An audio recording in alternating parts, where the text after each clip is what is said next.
Hi, it's Blais here for another Designer Diary, and I'm joined today by Superintendent of School Improvement, Joe Pittman. Welcome, Joe.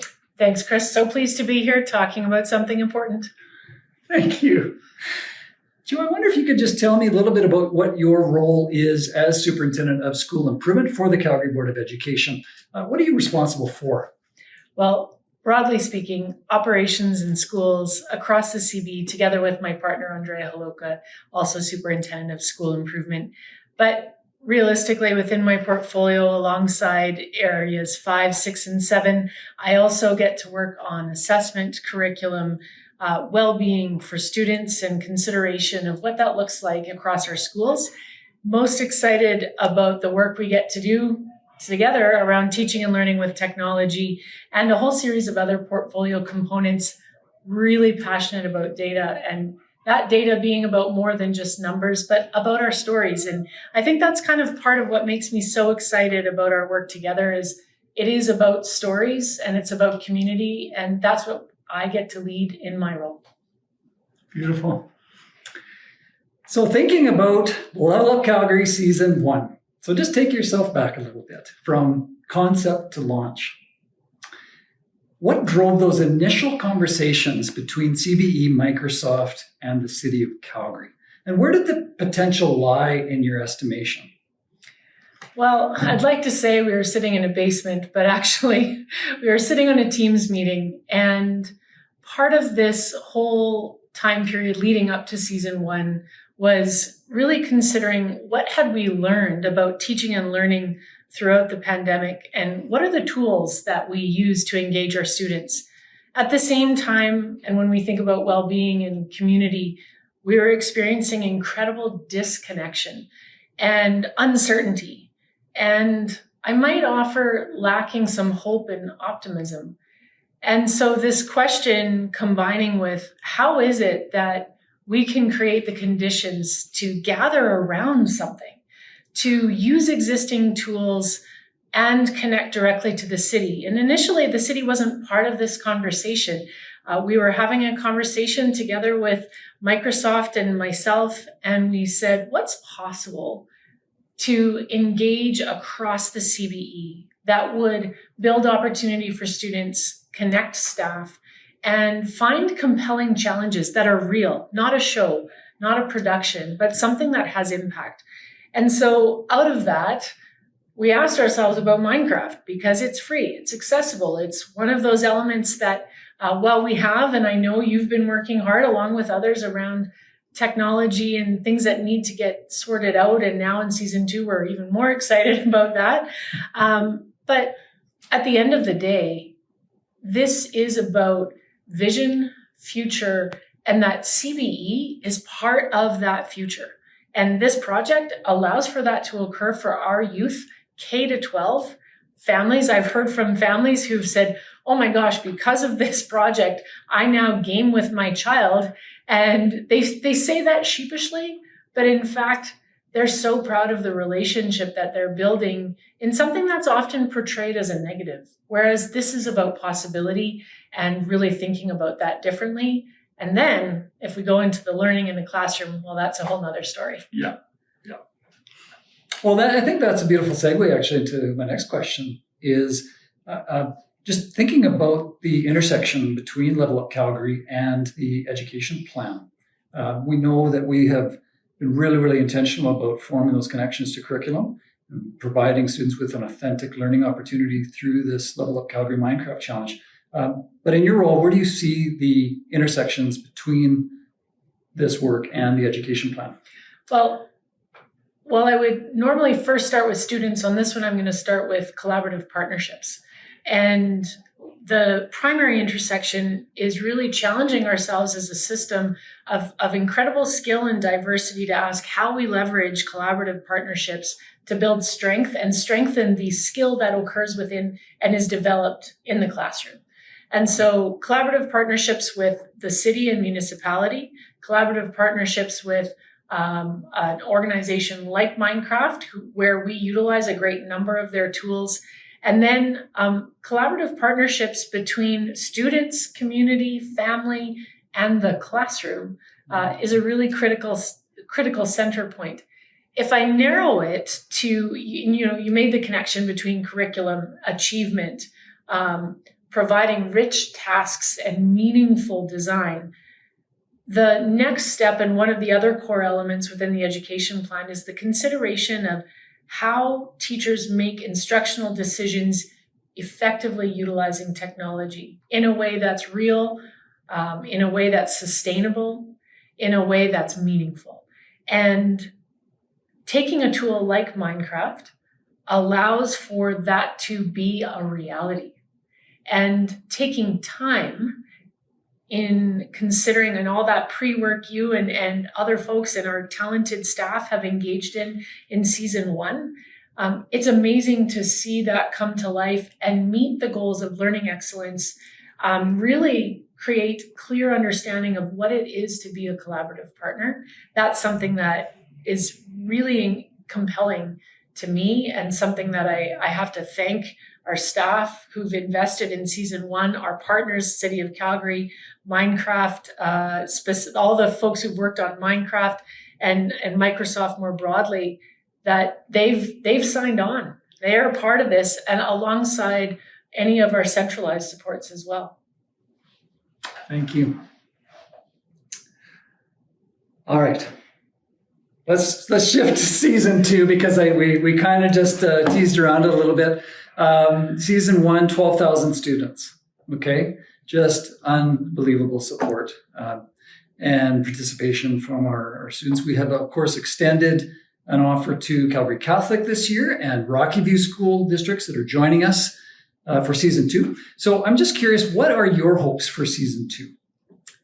Well, the teaser I want to put out there is I've had a chance to look at what has occurred in the environment and the design, and that in and of itself should get everyone signed on to engaging with this, because you are getting to have a free field trip in a way that you never have. I might say that the design even outstrips virtual reality experiences. I might be over exaggerating a little bit, but it's pretty darn close. So exciting. And the vision and hopes that I have is the level of consideration that we're actually not solely just creating something for a competition or something to submit, because all of the learning and the way in which the design in game is created really enters into critical topics that are facing our city currently, that as a city, we can't solve by ourselves. We shouldn't, it's not about somebody in City Hall solving all of these things. It is about our community. It is about our educational organizations demonstrating commitment and concrete action, no pun intended, building, and real actions, linking into what our community needs for the future. And so my hope for season 2 is one that we enhance educator confidence, that this is real, it's valuable, it engages their students, it addresses so many different entry points to learning core curriculum requirements and positions other skills, and it's valid in its use.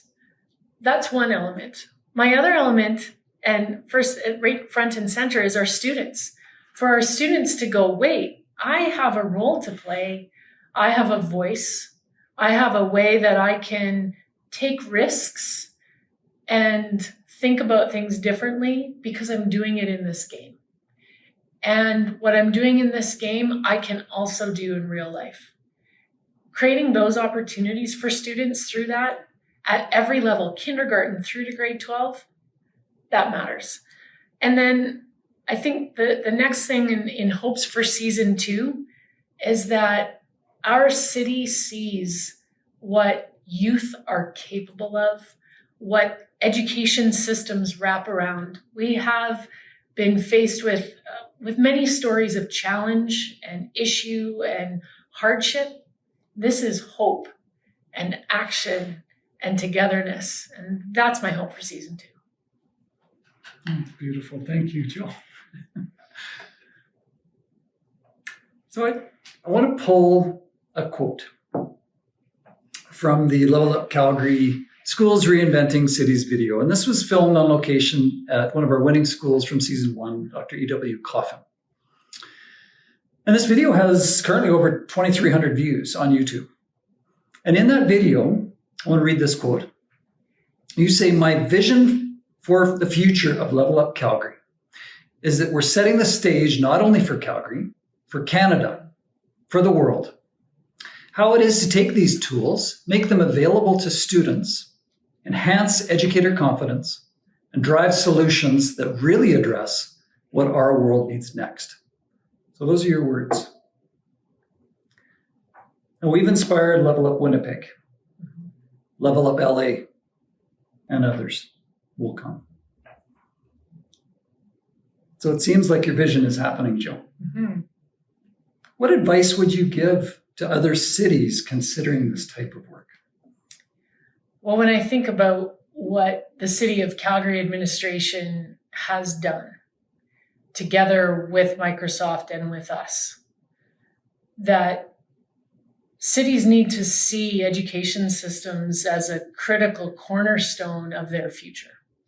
And so when cities are coming forward with this work, it's not with how do we create some side thing that's a fun, cute, nifty, showy opportunity, but how do we take what we're grappling with right now and what we may be grappling with into the future and actually present that to our education system with the trust, in fact, that there are educators wrapping around youth who have incredible ideas for those skills. So first of all, it has to be seen as real, and there has to be an investment in bringing that forward. And our city has done an incredible job of that. And that's been a huge strength that we have benefited, our youth have benefited from as well.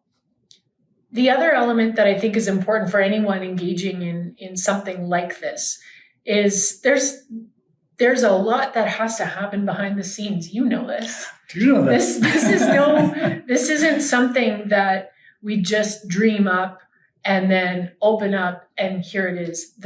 The commitment and persistence to following up on technical details so that the learning experience for students is seamless as possible, or is purposeful, linked to when you have issues. So we've had technical issues. Our students have solved many issues.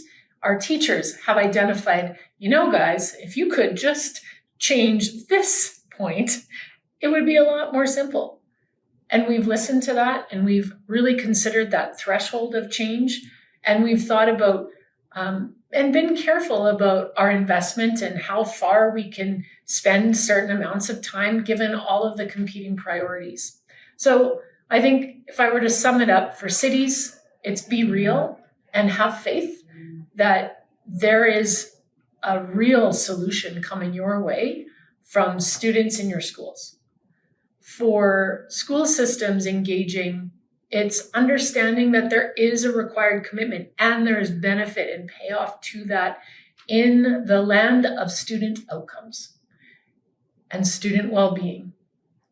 And on a larger level, student belief that they are part of something bigger. And that, I believe, is probably the most critical advice that I would give related to this. It's not a small thing. And while it's easy to hype up sometimes, and it can be made like, oh, that Minecraft thing that we were part of, it's a lot more than that. And it's not just inputs and outputs. It's human and it's change. And I will sign up for that any day. Joe Pittman, thank you for your time today. I really appreciate this opportunity to connect and share your thoughts. A huge thank you to all of our audience watching these videos in this Designer Diary series. We are very, very excited to launch February 16th at CCTC, and I would hope to see you there. Thank you so much.